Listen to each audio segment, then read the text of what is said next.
Europe 1. Le grand direct des médias, Thomas Joubert. C'est la chaîne leader de la TNT. C8 est très puissante en access et en prime time grâce à Cyril Hanouna, mais pas seulement. Depuis la rentrée, la chaîne gratuite du groupe Canal s'est diversifiée avec l'arrivée des anciennes émissions en clair de Canal+, comme Salut les Terriens de Thierry Ardisson ou la nouvelle édition de Daphné Burki. Et beaucoup de nouveautés, comme ce soir, la nouvelle version des 7 péchés capitaux de Julien Courbet à 21h. On va parler de tout ça avec le directeur général de C8, Franck Apieto, qui est notre invité ce matin sur Europe 1. Bonjour Franck. Bonjour Thomas. Julien Courbet donc ce soir en prime, mais aussi à Audrey Pulvar, Laurence Ferrari, Thierry Ardisson, bientôt Benjamin Castaldi, Coé. Ça veut dire que ça y est, C8 n'est plus exclusivement la chaîne de Cyril Hanouna? C8 est une chaîne généraliste qui accueille de nombreux talents, j'ai cette chance. Mais vous avez besoin de vous diversifier pour ne pas être Hanouna dépendant? Mais moi, Hanouna dépendant, ça me dérange pas, dans le sens que je préfère être dépendant d'un succès que d'un bide. Voilà. Certes. Et il y a des chaînes qui font des bides avec des émissions. On espère toujours tous qu'une émission va marcher. Elle ne rencontre pas forcément son public. Il y en a eu des bides sur C8. Il y en a, on en a fait quelques-uns, on peut le dire. Mais c'est normal, hein, c'est le jeu de la télé, c'est ce qui rend aussi notre métier particulièrement excitant. Et voilà, par exemple, Nagui, il a un jeu à midi sur France 2, il a l'Access de France 2 aussi. On ne dit pas forcément que France 2 est Nagui dépendant. Voilà, donc moi je suis très très très heureux du triomphe de Cyril, c'est mérité. Quand il a fait les 35 heures, je pense qu'il nous a montré l'incroyable palette de son talent. Et qu'il y a beaucoup de choses à faire avec Cyril demain. C'est vrai que Touche pas à mon poste reste le fer de lance de C8, leader incontestable de l'Access Prime Time sur la TNT. Est-ce que vous vous méfiez toutefois de la nouvelle concurrence depuis la rentrée de Quotidien sur TMC par exemple? Non, je trouve l'émission absolument, très réussie, et ils sont dans des chiffres qui étaient pour moi attendus. Je sais qu'eux ont été agréablement surpris. Moi, oui, t'appelais sur beaucoup moins. Ouais. Bon, moi j'ai minimisé selon vous. Ouais, je pense. Mais j'étais serein pour eux parce que l'émission existait déjà sur Canal et qu'elle était de très bonne facture. Voilà, à l'époque, Yann faisait 1,2 million sur Canal et Cyril faisait 1,5 million, 1,6 million, 1,7 million en plein hiver. Je pense qu'il y a de la place pour tout le monde. Et donc Quotidien n'attaque pas spécialement Touche pas à mon poste selon vous? Je pense que c'est pas forcément le même profil. Je connais des gens qui zappent volontiers entre le Quotidien et Cyril. Les polémiques autour de Touche pas à mon poste, Franck Apieto, ça vous fatigue pas un petit peu? C'est quasiment tous les jours. Oui, il y a beaucoup de bruit. Évidemment, je suis conscient de tout ce bruit. Je pense que tout ce qui touche Cyril fait vendre, donc c'est pratiquement quasi inévitable aujourd'hui. Mais la dernière en date, c'est la guerre entre Cyril Hanouna et Stéphane Guillon, qui font pourtant partie de la même chaîne, on va le rappeler. Stéphane Guillon dans Salut les Terriens de Thierry Ardisson. Est-ce que vous, en tant que directeur général, vous trouvez pas ça un peu problématique, cette guerre entre ces deux figures de C8? J'aimerais que ça se passe autrement. Après, il y a eu des déclarations faites qui fait que, de toute façon, quelle entreprise a envie d'être critiquée par un de ses collaborateurs. Donc on a averti Stéphane. En même temps, je peux vous assurer que Stéphane n'a jamais été censuré, qu'il n'y a jamais eu aucune demande dans ce sens-là.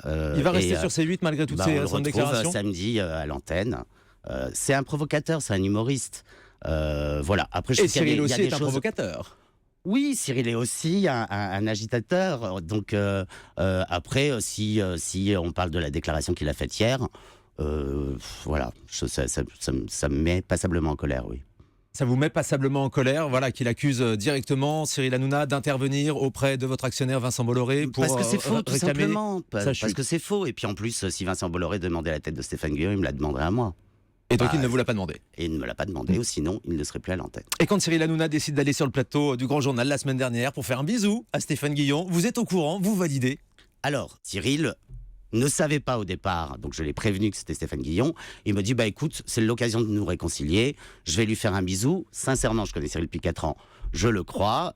Il est rentré en direct sur le plateau, Stéphane n'a pas voulu le voir. Il y a eu un moment de malaise à l'antenne, Franck Apieto, sur Canal. Ils ont été, je pense. Vous trouvez qu'il y a eu vraiment un gros moment de malaise? De la part de Victor Aubert, un petit peu, oui. C'est normal. Il était surpris, Victor. Mais finalement, le plateau était plutôt mignon. Ça a permis à Cyril de déclarer son affection pour toute l'équipe du Grand Journal et de faire des bisous à tout le monde, sauf à la Miss Météo qui est venue réclamer son bisou. Donc vous prenez tout ça au premier degré, en fait?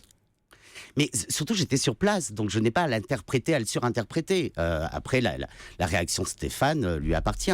Mais je ne vais pas surréinterpréter. J'étais là à ce moment-là. Et d'ailleurs, ça se voit, ça fait pas une très bonne séquence télé sur C8. Oui, il y a un petit moment de flottement, effectivement. Voilà, moi, je trouve que la séquence sur Canal est meilleure que la séquence sur la polémique sur Jean-Michel Maire maintenant, qui avait embrassé une jeune femme sur le sein pendant les 35 heures de Cyril Hanouna. Vous l'avez compris, cette polémique ?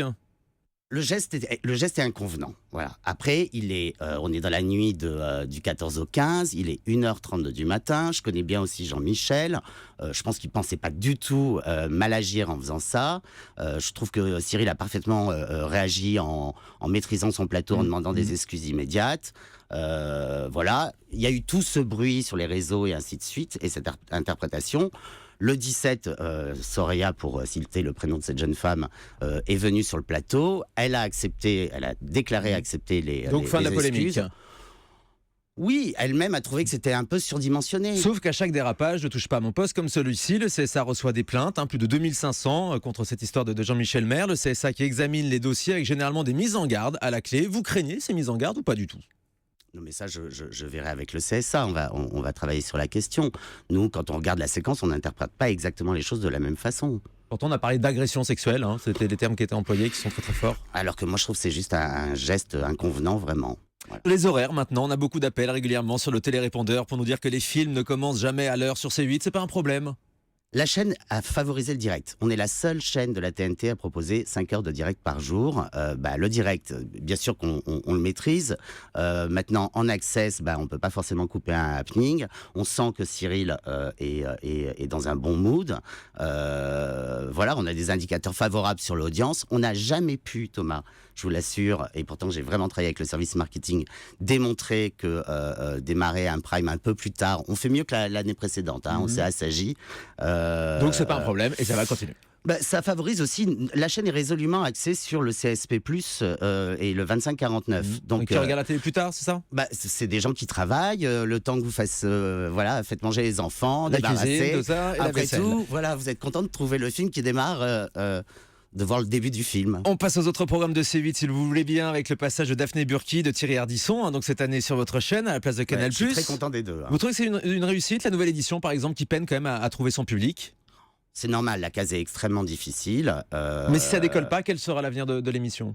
Mais on va laisser le temps. Je ne sais pas si vous vous souvenez, mais au démarrage, et moi j'étais déjà là, le Grand 8 faisait des résultats épouvantables et elle a vécu 4 ans à l'antenne. Et elle a fini par avoir de bons résultats. Là, elle est dans un créneau horaire que vous connaissez bien, avec des jeux emblématiques. Elle vient petit à petit, parce que la case a quand même augmenté de 60%. Et en plus, pareil, elle capte un public CSP+.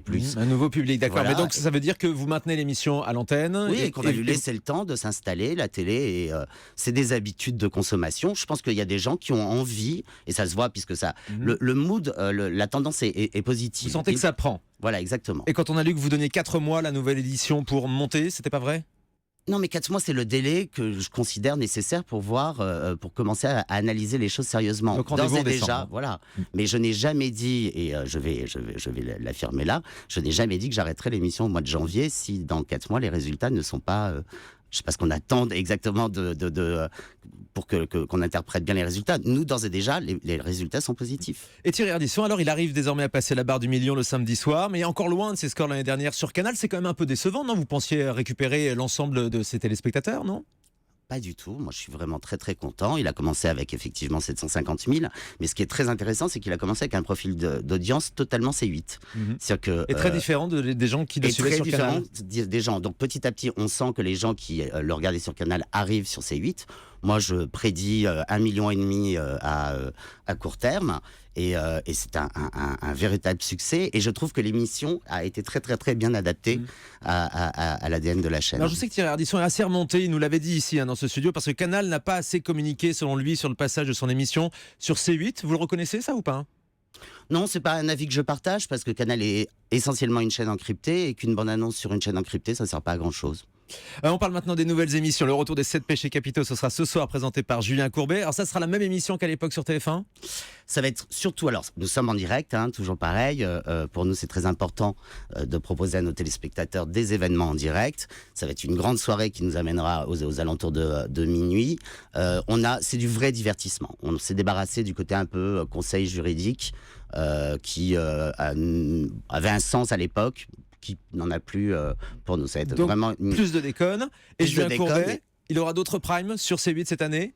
Oui, bien sûr. Julien est un grand professionnel, tout comme Benjamin, et tous vont avoir Alors la Benjamin possibilité. Castaldi, justement, il arrive bientôt avec Big Buzz Quiz et Oui. un jeu également, Hold Up. Oui, il a 2 jeux qui arrivent. Un qui sera donc le dimanche en access à partir du 6 novembre et Hold Up qui est un grand jeu de Prime qu'il a conçu avec sa compagne.